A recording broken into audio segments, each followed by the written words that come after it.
Fame चाहिए या D fame जो है वो होना है, तो उसके लिए और बहुत सारे तरीके, अदालती वक्त का ज़िया वो आपको किसी सूरत जो है वो नहीं इस्तेमाल करने चाहिए। मुदैया के पास आपके पहले भी सलमान के दौरान भी आपने ऐसे दलाइल दिए थे, लेकिन मुदैया के पास कुछ नहीं है। ये मुदैया बार बार क्यों ऐसा कर रही है? खास ने कोई कंप्लेंट फाइल किया है तो दैट इज़ आपका राइट है, but it has to be substantiated और सजेस्टेड विद सम एविडेंस। उसकी कोई बुनियाद होनी चाहिए। पुलिस ने ऑलरेडी जो है वो रजब अली भट्ट को एग्जॉनरेट कर दिया हुआ है, और उसके बाद जो है अब ये प्राइवेट कंप्लेंट में गए हैं। पुलिस का स्टेट केस है, उसमें प्रोसिक्यूशन नहीं जो है, ऑब्वियसली प्रोसिक्यूशन ने कह दिया हुआ है तो ये केस नहीं बनता।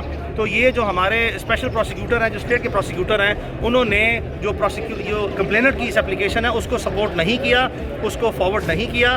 तो ये जो एप्लीकेशन आज फाइल की थी कि कोई मजीद जुर्म आज़ाद करने हैं, इसकी भी कोई लीगल वैल्यू नहीं है।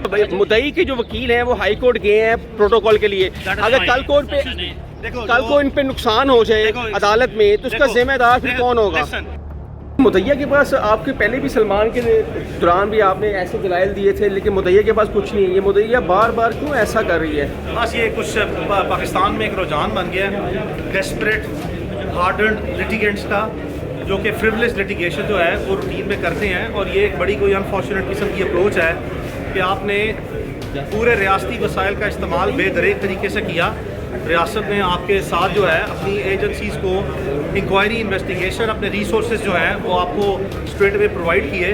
उसकी एक्सटेंसिव स्क्रूटनी के बाद जो है अगर आपको किसी भी केस में एग्जॉनरेट कर दिया गया तो, और आपने मजीद इन्वेस्टिगेशन की एप्लीकेशन भी जो है वो नहीं दी, विच मीन्स कि आपने पुलिस की इन्वेस्टिगेशन और फाइनल वर्जन को जो है एज फाइनल ट्रीट किया, तो दैट इज़ सफिशेंट अनफ। लेकिन अगर फिर भी लॉ प्रोवाइड करता है ऐसे राइट को on the basis of which अगर आपने कोई कंप्लेंट फाइल किया है तो दैट इज़ आपका राइट है, but it has to be substantiated और सजेस्टेड विद सम एविडेंस। उसकी कोई बुनियाद होनी चाहिए। आप समझ रहे हैं कि मियां साहब कि ये सिर्फ फेम के लिए सारा कुछ हो रहा है? Well I am not going to comment. I would want कि किसी भी शख्स को अगर किसी भी शख्स को कोई फेम चाहिए या डी फेम जो है वो होना है, तो उसके लिए और बहुत सारे तरीके, अदालती वक्त का ज़िया, अदालती वक्त के अदालत के वसाइल विदाउट एनी टेंजिबल बेसिस, कोई सब्सटैंशियल बेसिस, कोई रीजनेबल बेसिस जो है वो आपको किसी सूरत जो है वो नहीं इस्तेमाल करने चाहिए।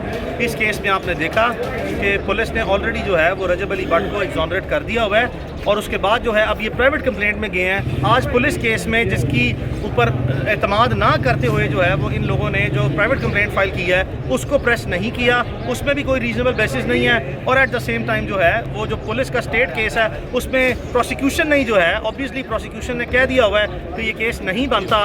तो ये जो हमारे स्पेशल प्रोसिक्यूटर हैं, जो स्टेट के प्रोसिक्यूटर हैं, उन्होंने जो कंप्लेनेंट की इस एप्लीकेशन है उसको सपोर्ट नहीं किया, उसको फॉरवर्ड नहीं किया।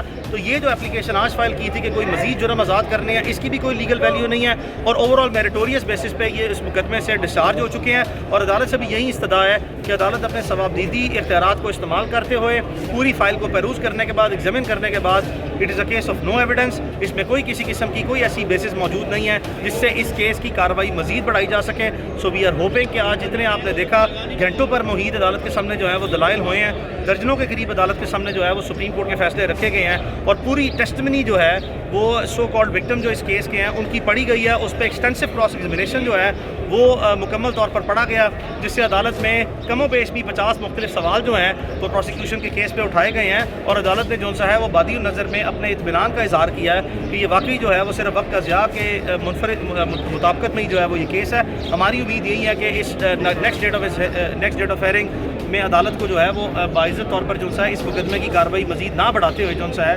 वो इन चारों मुल्ज़िमान को जो है वो इस केस में से डिस्चार्ज करता हूँ। अच्छा, मुद्दई के जो वकील हैं वो हाई कोर्ट गए हैं प्रोटोकॉल के लिए। अगर कल को इन पे नुकसान हो जाए अदालत में तो उसका जिम्मेदार फिर कौन होगा? हम कोर्ट प्रेमिसेस में हैं, कोर्ट प्रेमिसेस के बाहर जो हैं वो कभी भी मेरे चारों मौके जो हैं वो किसी किस्म की स्टेट एक्सपेंस पे कोई चीज़ यूज़ नहीं करते हैं। कोर्ट में बहुत से ऐसे हसास नौयत के केसेस आते हैं जिसमें अदालतें जो हैं अमूमी तौर पर जो है वो ये देखती हैं कि कोई ऐसा बदमज़गी का वाक़या ना हो जिसपे अदालती हाथों में जो है वो ऐसे केसेस में ज़रा ज़्यादा हसास तरीके से देखा जाता है। बहुत शुक्रिया। Thank you. बात पहले भी बताई थी, ठीक है। वकील है जो वो कोर्ट के अंदर बोल रहे हैं